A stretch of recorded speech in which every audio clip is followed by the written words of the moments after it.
Genesis 3:01. When Rachel saw that she was not bearing Jacob any children, she became jealous of her sister. So she said to Jacob, "Give me children, or I'll die." Jacob became angry with her and said, "Am I in the place of God, who has kept you from having children?" Then she said, "Here is Bilhah, my servant. Sleep with her so that she can bear children for me, and I too can build a family through her." So she gave him her servant Bilhah as a wife. Jacob slept with her, 5, and she became pregnant and bore him a son. 6. Then Rachel said, "God has vindicated me. He has listened to my plea and given me a son." Because of this she named him Dan. 7. Rachel's servant Bilhah conceived again and bore Jacob a second son. 8. Then Rachel said, "I have had a great struggle with my sister, and I have won." So she named him Naphtali. When Leah saw that she had stopped having children, she took her servant Zilpah and gave her to Jacob as a wife. 10. Leah's servant Zilpah bore Jacob a son. 11. Then Leah said, "What good fortune!" So she named him Gad. 12. Leah's servant Zilpah bore Jacob a second son. 13. Then Leah said, "How happy I am! The women will call me happy." So she named him Asher. During wheat harvest, Reuben went out into the fields and found some mandrake, plants which he brought to his mother Leah. Rachel said to Leah, "Please give me some of your son's mandrakes." 15. But she said to her, "Wasn't it enough that you took away my husband? Will you take my son's mandrakes too?" "Very well," Rachel said. "He can sleep with you tonight in return for your son's mandrakes." So when Jacob came in from the fields that evening, Leah went out to meet him. "You must sleep with me," she said. "I have hired you with my son's mandrakes." So he slept with her that night. God listened to Leah, and she became pregnant and bore Jacob a fifth son. 18. Then Leah said, "God has rewarded me for giving my servant to my husband." So she named him Issachar. Leah conceived again and bore Jacob a sixth son. 20. Then Leah said, "God has presented me with a precious gift. This time my husband will treat me with honor, because I have borne him 6 sons." So she named him Zebulun. Some time later she gave birth to a daughter and named her Dinah. Then God remembered Rachel. He listened to her and enabled her to conceive.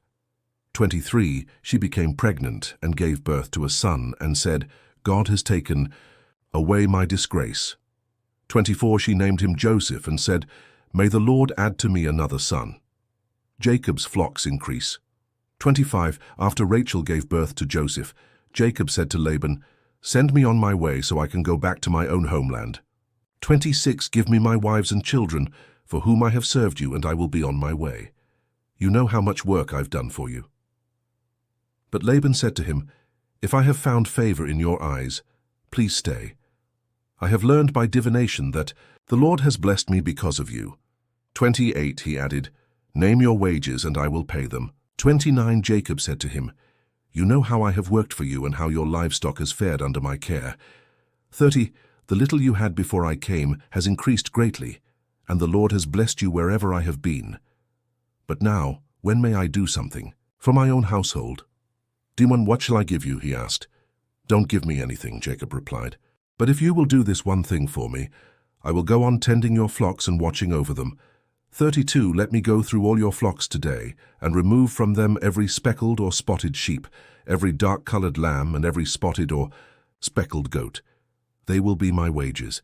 33. And my honesty will testify for me in the future, whenever you check on the wages you have paid me. Any goat in my possession that is not speckled or spotted, or any lamb that is not dark-colored, will be considered stolen. 34. Agreed, said Laban. Let it be as you have said. 35. That same day he removed all the male goats that were streaked or spotted, and all the speckled or spotted female goats, all that had white on them, and all the dark-colored lambs, and he placed them in the care of his sons. 36. Then he put a 3-day journey between himself and Jacob, while Jacob continued to tend the rest of Laban's flocks. Jacob, however, took fresh-cut branches from poplar, almond, and plane trees, and made white stripes on them by peeling the bark and exposing the white inner wood of the branches. 38. Then he placed the peeled branches in all the watering troughs, so that they would be directly in front of the flocks when they came to drink.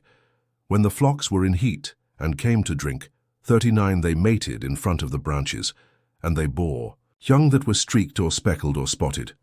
40 Jacob set apart the young of the flock by themselves, but made the rest face the streaked and dark-colored animals that belonged to Laban. Thus he made separate flocks for himself, and did not put them with Laban's animals. 41.